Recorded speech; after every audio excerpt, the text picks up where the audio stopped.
16번째 글입니다. 16번. 13장 31절에서 36절까지죠. 31절, 유다가 자리를 떠나자.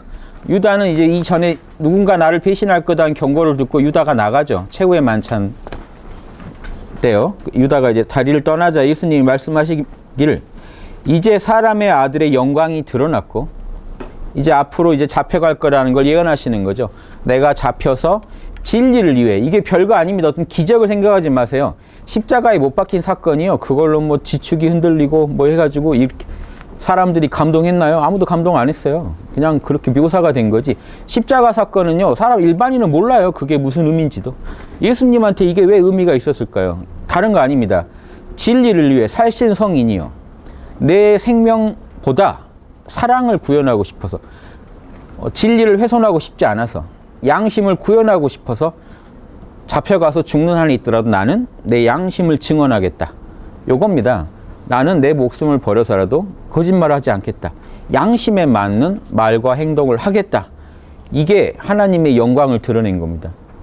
십자가에 올라가서 무슨 이적을 부려서 예수님이 신기해지는 게 아니고, 예수님은요, 목숨의 위협에 당해서도, 소크라테스도 그랬죠.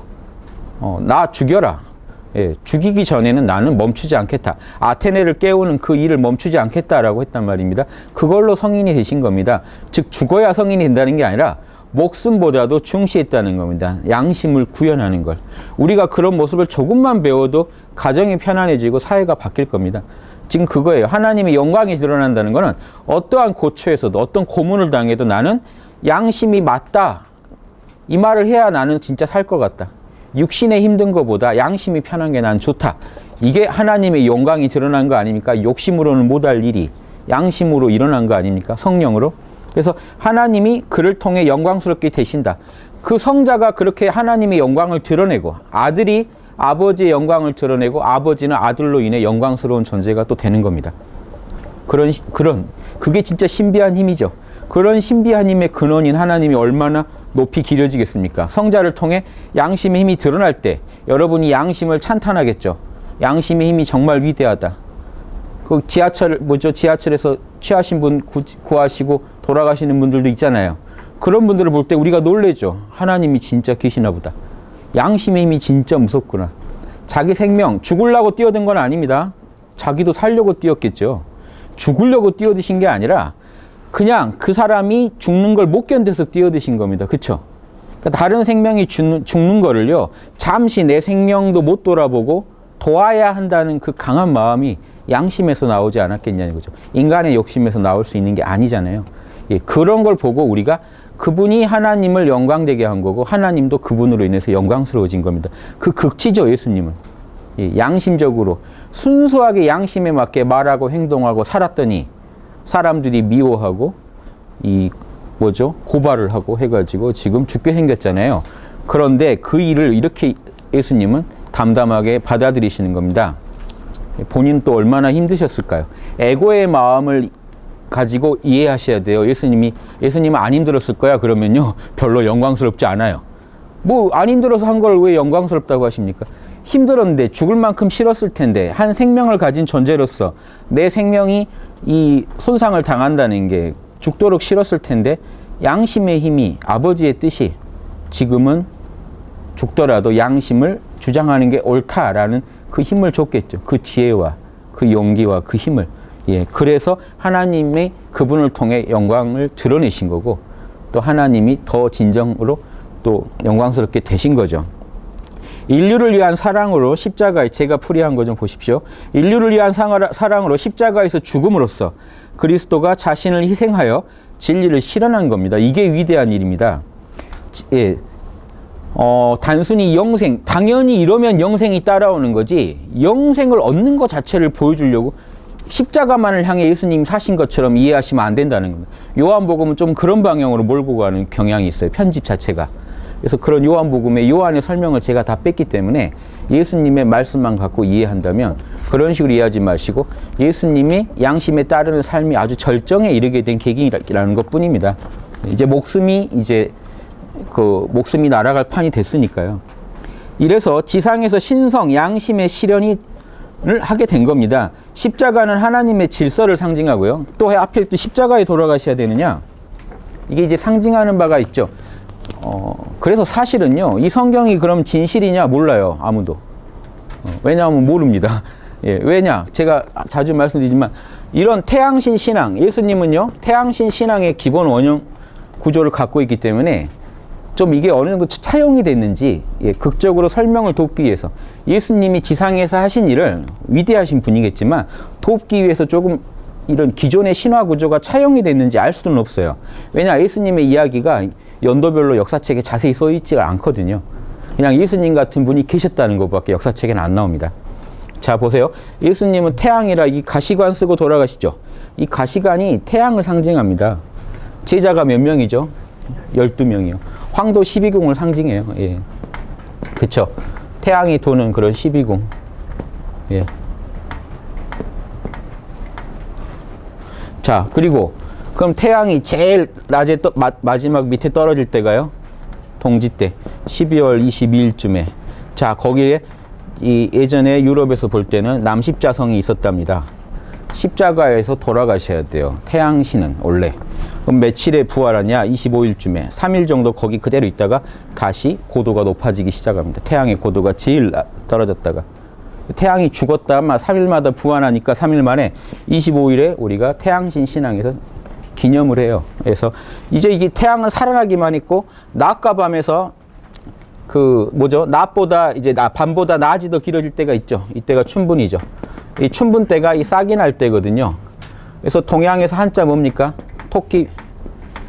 토끼띠가 춘분이죠. 묘가. 요게 뭡니까? 예.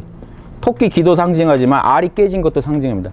그래서 이때 계란을 나눠주는 겁니다. 계란이 깨졌다는 건 생명체가 진짜 밖으로, 땅 밖으로 싹이 올라온 건 춘분 때거든요. 그 아래는, 그전에는 땅 속에서 자랍니다. 밖으로, 양기가 자라다 밖으로 자기를 드러낼 때, 출산했을 때가 춘분이에요. 그래서 부활절은 춘분 때 합니다. 춘분 기념일이에요. 부활절이 원래. 크리스마스는 태양이 다시 솟아오르는 걸 기념하는. 이런 구조이기 때문에 십자가에서 돌아가시기로 이미 돼 있죠. 3일 만에 부활하시기로 이미 돼 있죠. 그것도 알고 보셔야 돼요. 원래 그렇게 돼 있어요. 그러니까 이게 역사적 사실인지 어떻게 어디까지가 사실이고 어디까지가 이런 태양신 신앙의 구조가 차용된 건지 사실은 지금 우리는 확인할 길이 없어요. 모르면 모른다고 해야죠. 다만 예수님의 이런 말씀은 다른 태양신 신화랑 차원이 틀려요. 설법이 대단하다고요. 그래서 당시에 단순한, 그래서 일각에서는 지금 태양신 신앙을 짜집기 한 하나의 결정판이다. 태양신 신화의 결정판으로서 성경이 있다라고 해서 실제로 예수님은 없었다라는 주장까지 있지만 제가 이 글을 보는데 이런 말을 누군가 마음에서 나와야 지금 이 말이 지금 우리가 들을 수 있는 거고, 이 말은 다른 신화에서 나온 말보다 너무 고급스럽거든요. 양심에 대해서 너무 대변을 잘하고 설명을 잘하시거든요. 이런 위대한 인격자, 성인이 있었다는 거를 인정 안 할 도리가 저는 없다고 봅니다. 그건 단순히 역사학적 증명이 아니라 이 가르침의 내용을 가지고 보는 거예요. 그럼 다른 신화에서 이런 비슷한 훌륭한 설법이 나와야 되는데 이건 너무 탁월하다. 제가 보기엔. 그래서 이런 성인이 계셨다.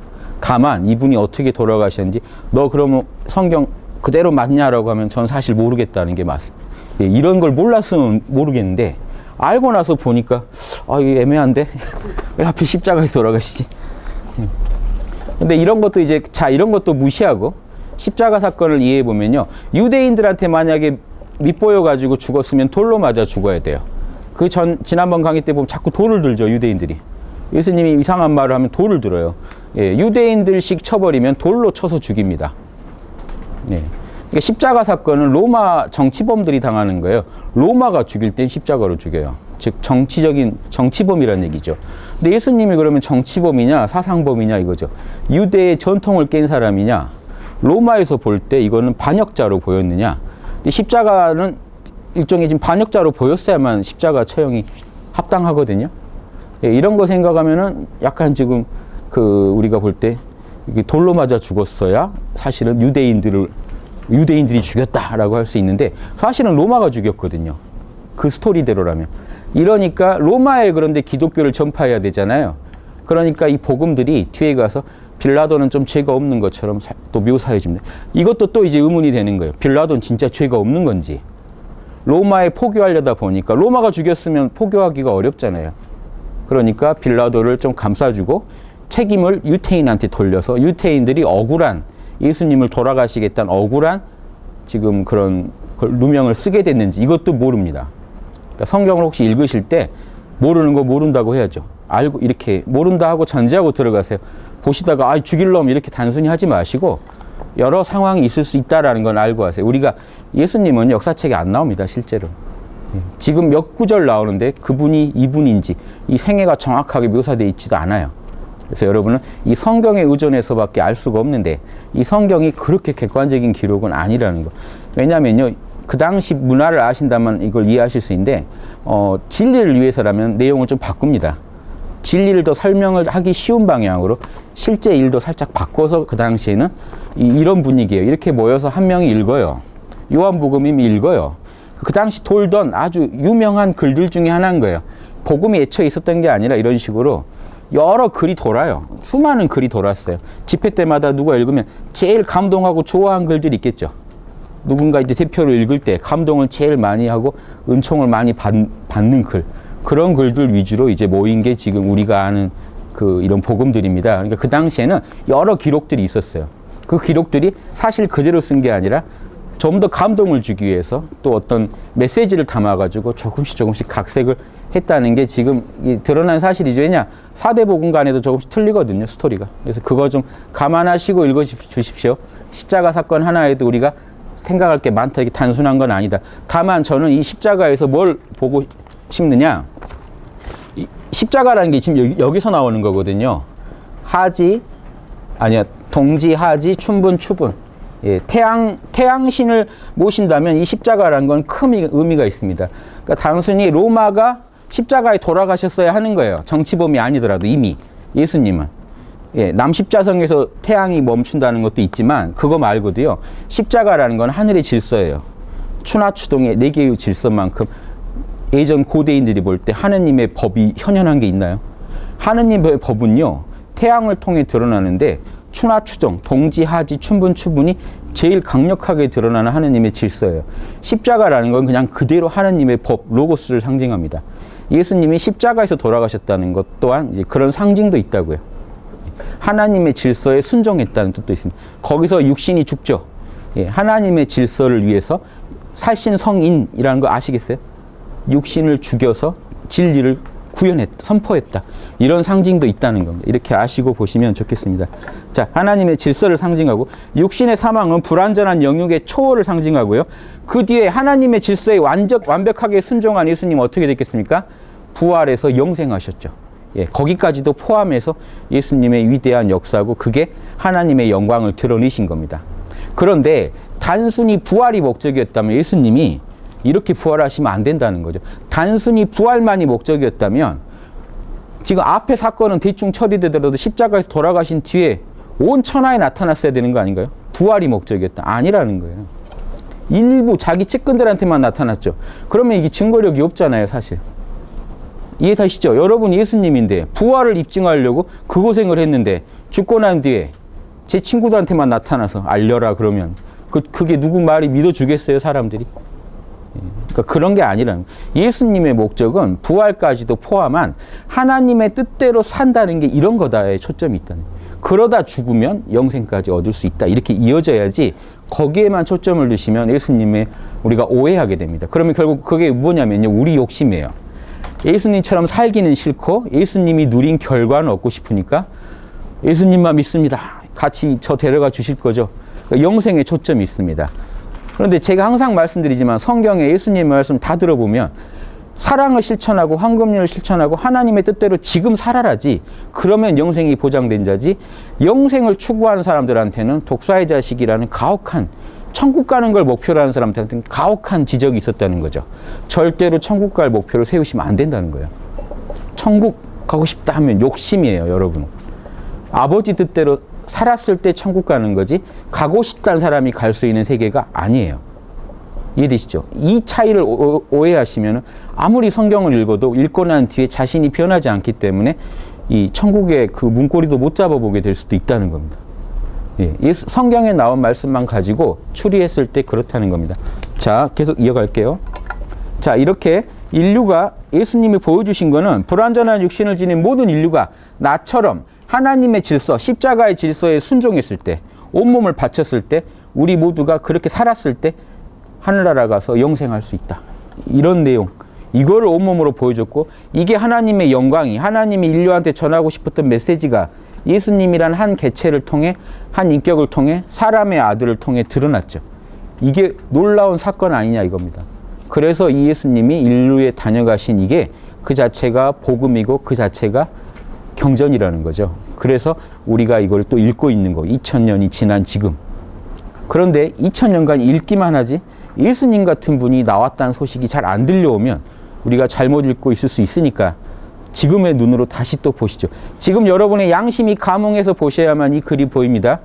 선입견으로 보지 마세요. 남의 말, 목사님 말, 어떤 교주 말, 남의 말 갖고 보지 마시고 제 말도 포함해서요. 여러분이 제가 최대한 옛날 말을 요즘 말처럼 바꿔드리긴 할 텐데 감동하시고 그게 옳다고 여기시고 인정하시는 건 여러분 안에 성령이 움직여야만 될 일입니다. 제가 할 수 있는 일이 아니에요. 도와드릴 수 있을 뿐이지. 여러분 안에 성령의 그런 울림이 있으신지. 어떤 식으로 울리나요? 자명하며. 조금이라도 진리 어긋나면 불편하다라고 성령이 얘기하실 겁니다. 여러분 내면에서. 그리고 진리에 맞다면 옳다, 편하다, 자명하다. 그리고 희열이 올라오실 거예요.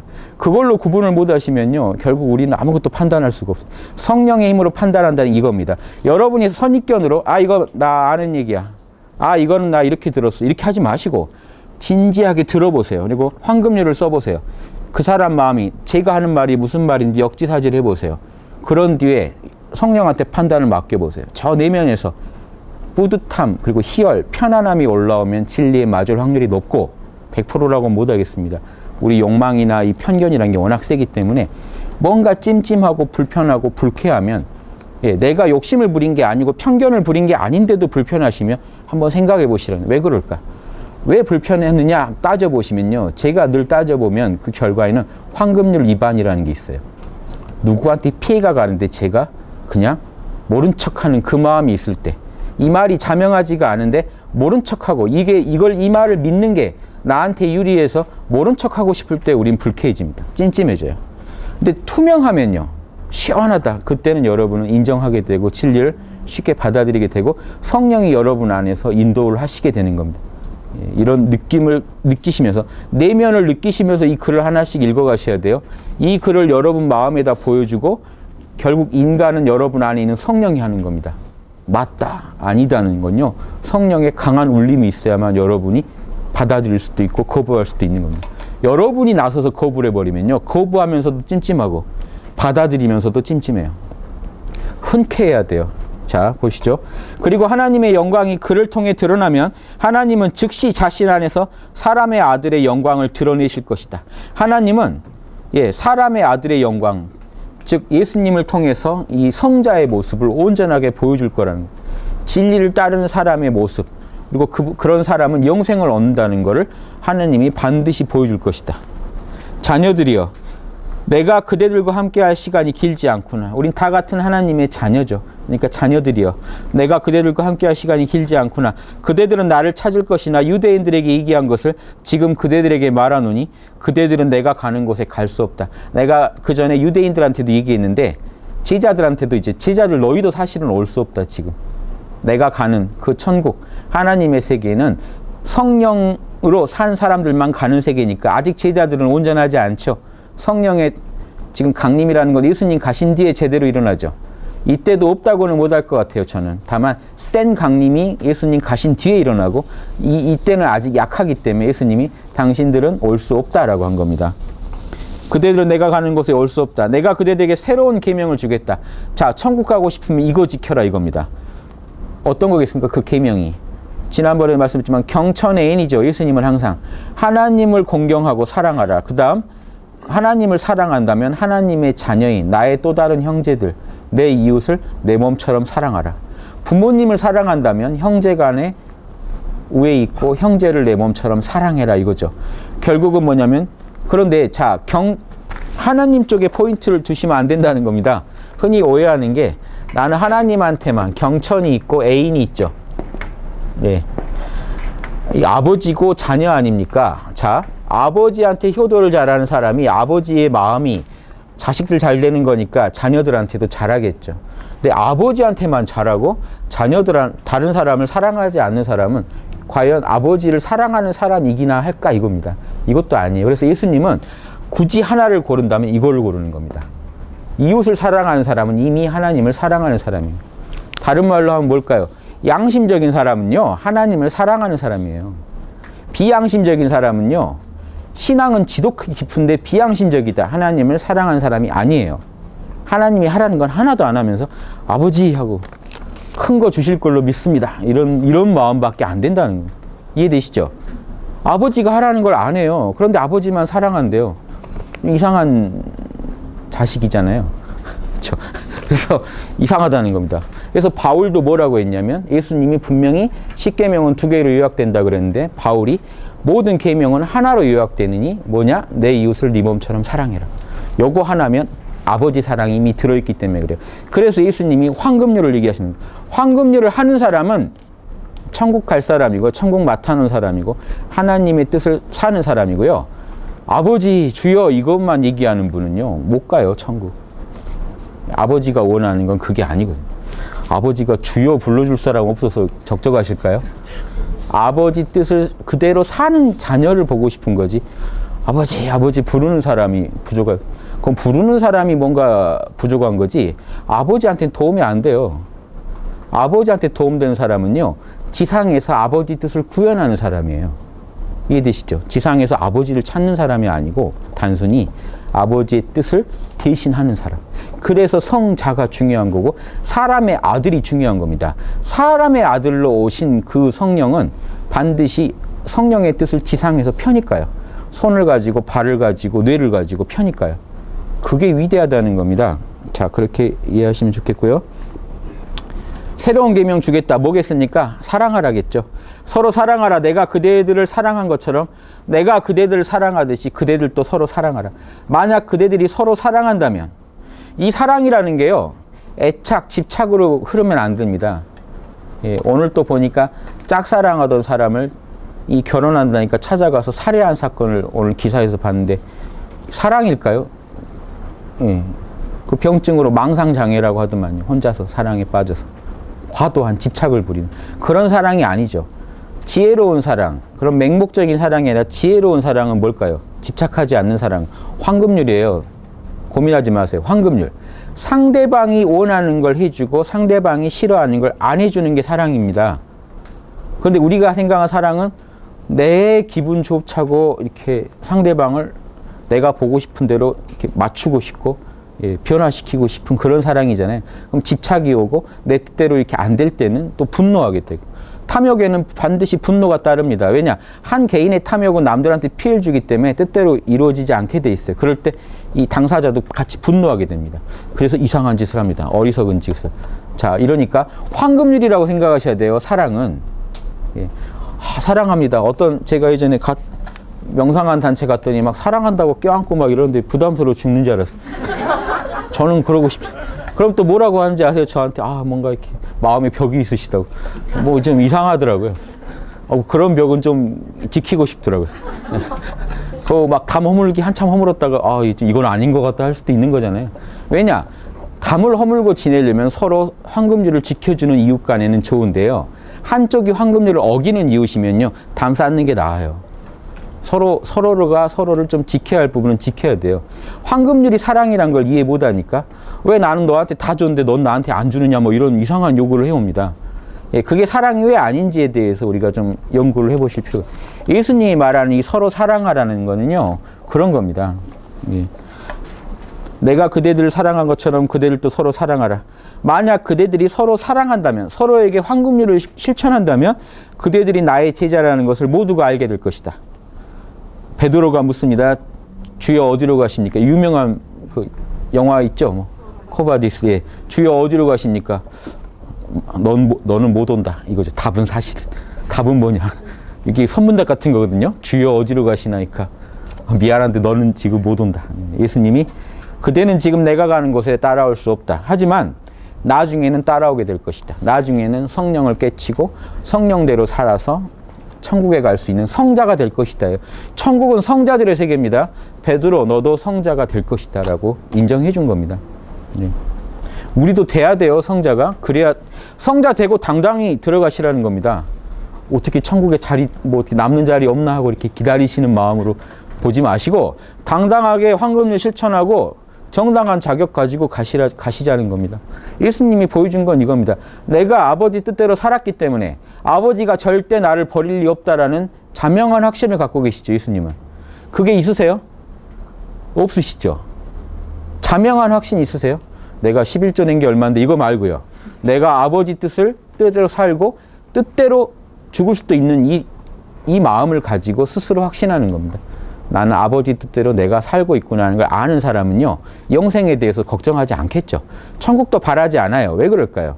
아버지 뜻대로 산다는 게요. 천국 갈 마음으로 뜻대로 사는 한은 아직 아니에요.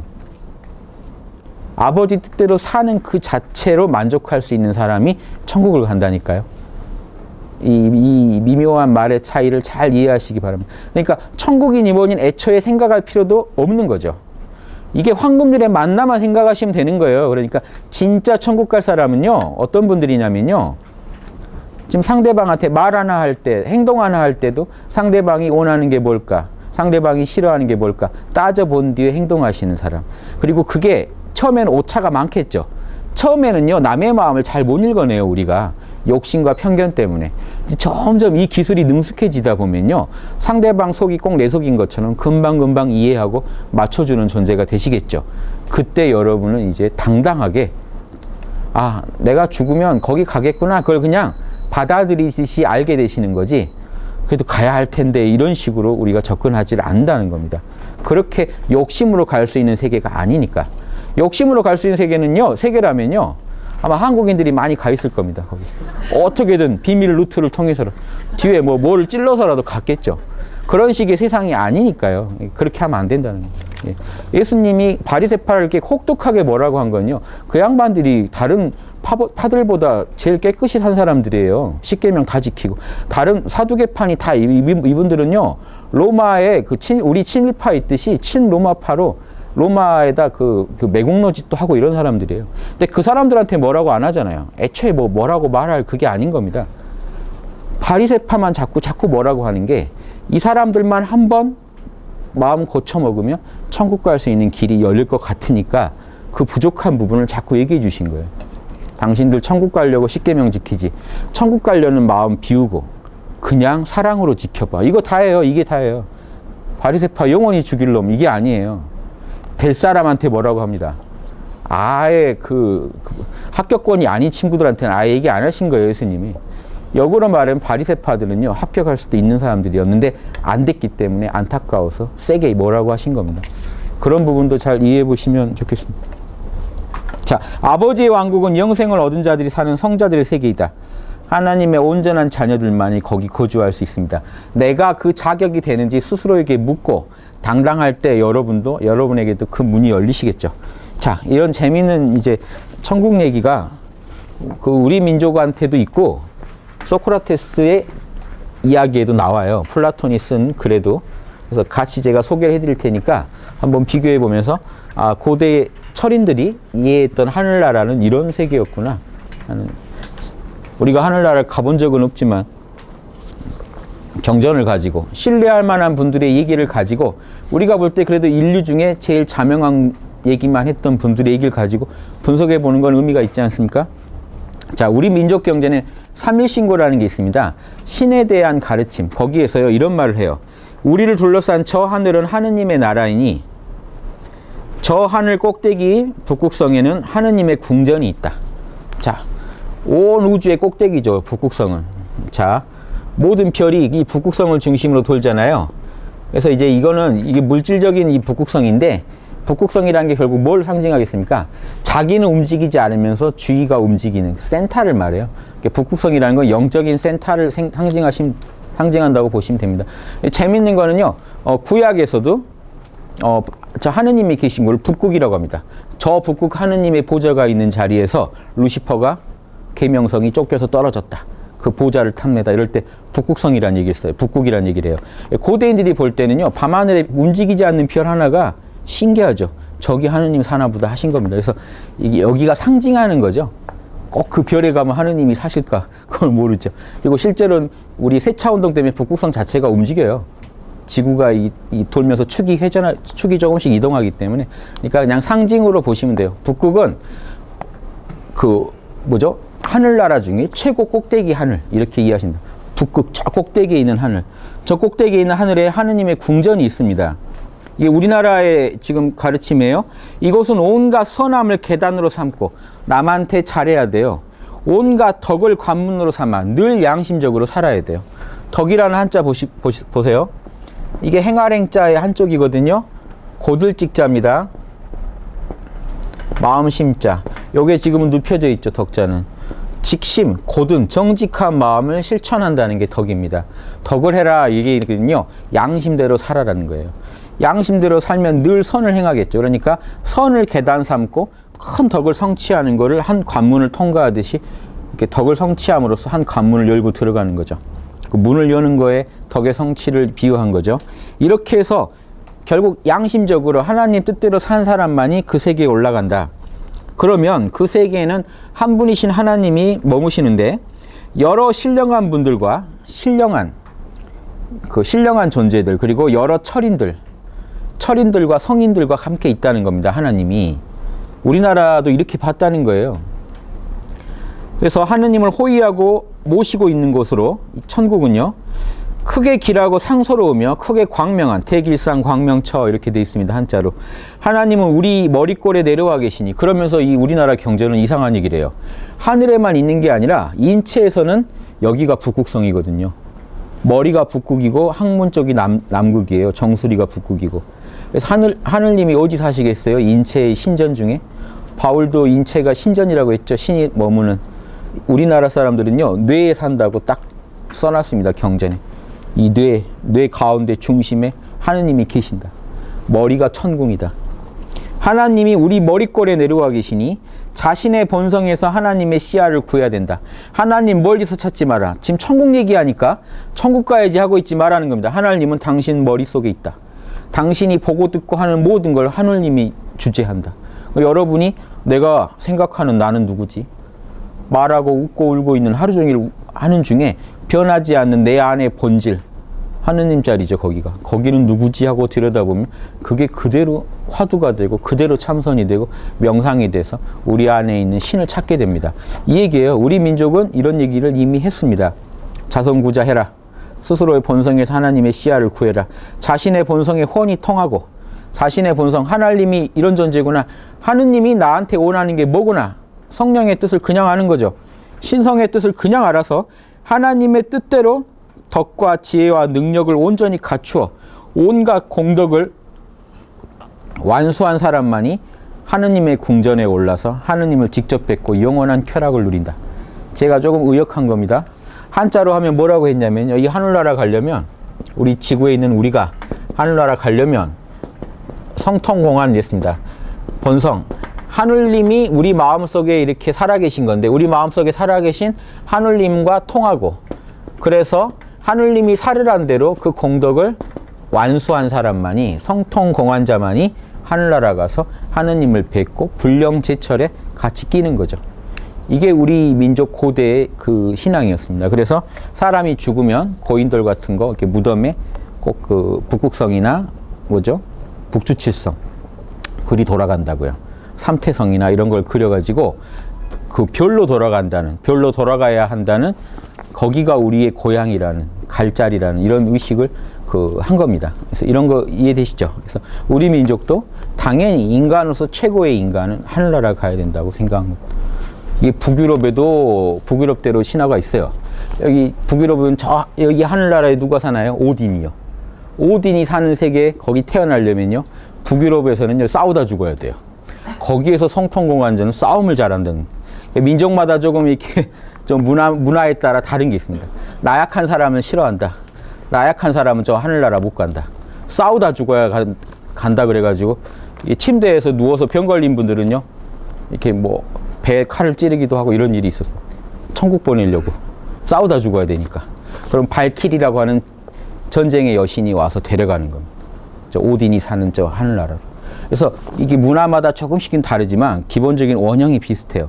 이 예수님도 그 원형을 가지고 얘기하시는 거예요. 내가 가는 곳 당장 너희는 못 온다.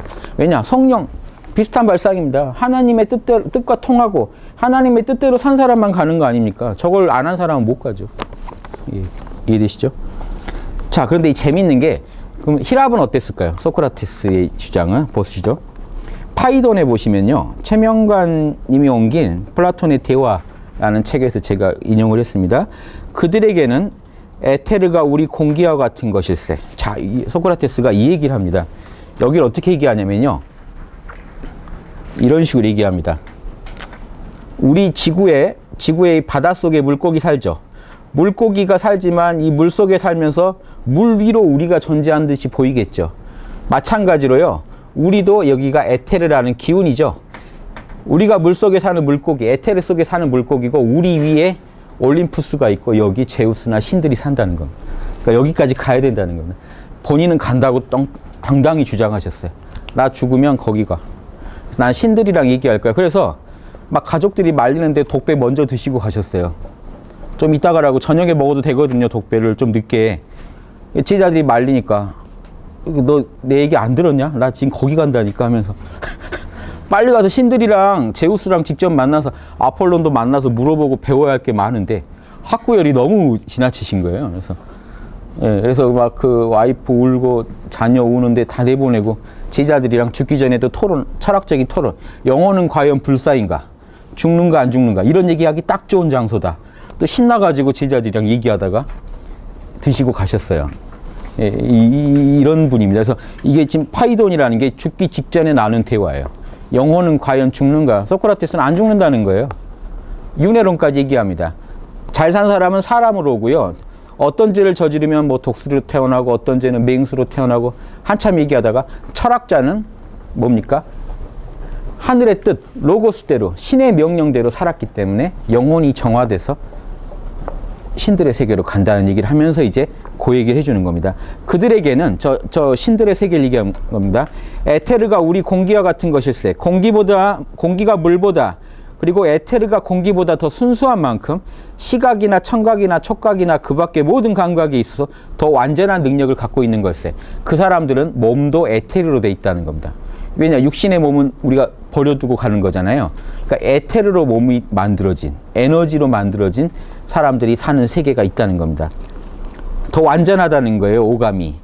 이런 게 보면 불경에 보면요. 초기 불경 중에 사문과경에 불경과도 만나는데요. 사문이 얻을 수 있는 큰 성취 중에 하나로 의성신이라고 하는 게 있습니다. 의성신. 마음으로 만드는 몸. 이게 지금 에테르 몸이에요. 지금 소크라테스가 얘기하는. 마음으로 만든다고 하지만 영혼을 정화시켜서 만드는 거지 실제 만들어지는 건 진짜 몸이에요. 그래서 뭐라고 묘사하냐면 감각기관이 육체에 비해 열등하지 않다. 더 뛰어나다는 얘기를 해요. 지금 이 얘기랑 똑같죠. 감각기관이 훨씬 뛰어난 몸이 있다. 예, 자, 그래서 그곳에는 신들이 정말 그 속에 사는 신전과 성소들이 있어서 진짜 신들이 사는 그 집들이 있다는 거예요. 신들이 살고 있다는 거예요. 이게 불경에서는 이게 뭐에 해당되는지 아십니까? 아미타경 같은 걸 보시면 정토 세계를 묘사하면서 극락에 가면 아미타불이 실제 살고 계시고 뵐 수가 있다는 얘기를 해요. 똑같은 지금 정토 신앙을 얘기하고 있는 겁니다. 소크라테스가. 신들이 계신다. 그곳 사람들은 이 신들의 음성을 직접 듣고 그들이 신들에게 묻고 원하는 것에 대한 응답을 얻으면서 신들이랑 이렇게 교제를 하면서 사는 세계라는 겁니다. 이게 아까 우리 민족이 말한 뭡니까? 굴령, 묻신령들과 철인들이 사는 세계 아닙니까? 하나님과. 자, 또 그들은 해와 달과 별들을 그 실상대로 보며 이 밖에 따른 온갖 행복을 누리는 것일세. 우리가 보는 해와 달, 별은 제대로 된 모습이 아니고 그 하늘나라에서 봐야 제대로 보인다. 우주의 질서예요. 예전에 해, 달, 별은요. 인간이 이렇게 이해할 수 없는 신들의 질서대로 움직이는 유형화된 신이라고 믿었어요. 그러니까 이런 얘기들은요. 신의 질서를 훨씬 잘 이해하게 된다는 얘기를 하는 겁니다. 우리가 보는 이 사물은 거중만 보지만 그들은 본질을 보면서 산다. 자, 이 얘기를 또 저 뒤에 또 다시 얘기하니까 제가 또 하나 묘사를 더 해놨는데요. 파이돈에서 제가 뽑아놨는데 같은 최명관님이 옮긴 글입니다. 플라톤의 대화란 제가 이제 본 책은 종로서적에서 예전에 나온 거라 지금은 아마 이제 다른 출판사에서 다시 낸 걸로 압니다. 저 청정한 곳에 올라가, 자 여기에요. 저 청정한 곳에 올라가 그 땅에 살게 되는 걸세. 이 사람들 간에 특히 철학으로 자기 자신을 아주 순결하게 한 사람은 우리식으로 말하면 성통공환자죠. 그 후로는 전혀 육체 없이 살 것이며 윤회 안 한다는 얘기예요. 이게 보편적으로 어느 문화에나 등장하는 윤회하지 않는 존재. 완벽한 존재는 다시 지구에 올 필요가 없다라는. 아까 우리 민족 경전에 뭐라고 돼 있죠? 영원히 쾌락을 누리리라, 거기서. 근데 이분이 영원히 안 오느냐? 예수님 오셨잖아요. 뭐냐면 자기 문제로는 안 와요. 뭐겠습니까? 중생을 위해서는 와요. 더 많은 그 목자의 마음으로 더 많은 양을 구하기 위해서는 오지만 자기는 이제 해결된 사람이에요. 자기 문제는. 이해되시죠? 다시는 자기의 어떤 번뇌와 고민, 욕망으로는 지구에 오지 않아도 되는 그런 위대한 존재. 그 얘기를 합니다. 그래서 이 보에티우스, 로마의 마지막 철학자이며 또 천주교에서는 성인이에요. 카톨릭이었는데 그 정치적으로 몰려서 돌아가셨기 때문에 철학자이면서 동시에 성인인, 아주 성자인, 아주 독특한 존재인데, 이분이 쓴 철학의 이한이라는 책이 제가 제일 강추하는 그리스 로마 철학의 집대성된 글입니다. 철학의 여신과 대화를 통해서 철학이 뭔지 온전하게 설명해 주는데, 거기서 뭐라고 하냐면요. 근데 그 책에서는 절대 어떤 카톨릭적인 냄새는 안 나요. 그리스 로마 철학을 온전히 정리해 줘요. 그러면서 이 얘기를 합니다. 성자들은 에테르의 몸을 가지고 있다, 이 얘기를 해요. 보에티우스가. 이게 지금 플라톤 철학의 어떤 내용들입니다. 다른 사람들의 거처보다 더 아름다운 거처에 이르게 된다. 그러니까 소크라테스는 너무 신났던 거예요, 사실은. 갈 때. 나는 거기 가는데. 그건 똑같죠. 옆에 이제 친구나, 크리톤이나 친구나 제자들이 있었죠. 플라톤과, 플라톤은 거기 없었을 수도 있겠네. 다른 제자들이 뭐라고 물었습니까? 소크라테스 어디로 가세요? 뭐라고 했을까요? 너희들은 아직 못 올 거야. 나는 간다. 알아요, 자기가. 그리고 돌아가시기 전에 꿈을 통해서 여신들이 와서 자꾸 가르쳐줘요. 언제 죽는다까지 다 가르쳐줘요. 3일 뒤에 그곳에 이를 거다 얘기를 해줘요. 그러니까 믿고 있는 거예요, 이분이. 친구가 와가지고 자네 아무래도 사형이 좀 당겨질 것 같네. 아니야, 그럴 리 없어. 안 믿어요. 꿈의 여신이 3일 뒤에 거기 간다고 했네. 이 정도로 이렇게 대화가 시작돼요. 크리톤이나 이런 남겨진 책들이. 해서 이런 거 보시면요, 이제 소크라테스에 대한 좀 그 자세한 얘기도 좀 아시면 진짜 재밌습니다. 2000 몇백 년 전 얘기죠. 2400년, 300년 전 글인데 생생해요. 지금 살아있는 양반처럼 정말 잘 적어주셨어요. 물론 플라톤이 좀 각색도 했을 수 있지만 생생한 어떤 현장 보고하는 느낌이 있어요. 읽으시면 농담 같은 것도 다 적어놨어요. 자꾸 소크라테스 농담 던지고 이래요. 약간 이렇게 실없는 분 같이 보이면서도 되게 예리하게 도를 설파하는. 그러니까 사람을 이렇게 낚을 줄 아는 그런 분. 이런 어떤 성자의 모습도 같이 보시면 좋습니다. 그래서 제가 원래 오늘 소크라테스 변론하는 날인데 요한복음 하는 게 요거 끝내고 하면 좋을 것 같아서요. 제가 좀 미뤘습니다. 이제 그럼 이제 오늘 이 내용이 좀 예고 편격이 될 수도 있겠죠. 소크라테스의 좀 맛배기 잠깐 봤는데 재밌죠. 이런 얘기들이. 이게 이제 불교 공부하신 분들이 보면요, 이 구절 읽으면 딱 아미타경이에요. 정토 신앙이에요. 소크라테스가 얘기하는 게. 그런데 단순히 빌어서 가자는 게 아니기 때문에 정토 신앙과 또 다르죠. 정토의 세계를 묘사하는 건 같지만 철학으로 영혼을 순결하게 한 자만이 거기 간다는 거예요. 자, 마태복음에는 뭐라고 되어 있는지 보시죠. 그러므로 무엇이든지 남이 그대들에게 해주기를 바라는 대로, 황금률을 제가 지금 써놨습니다. 그대들도 남에게 해주어라. 이것이 모든 율법과 예언서의 골자이다. 이 황금률이 사랑이에요. 예수님의 사랑을 너무 인간적인 사랑으로 좀 우리가 바꿔서 이해하고 있지 않나, 왜곡시키진 않나, 이런 거 한번 생각해 보시기 바랍니다.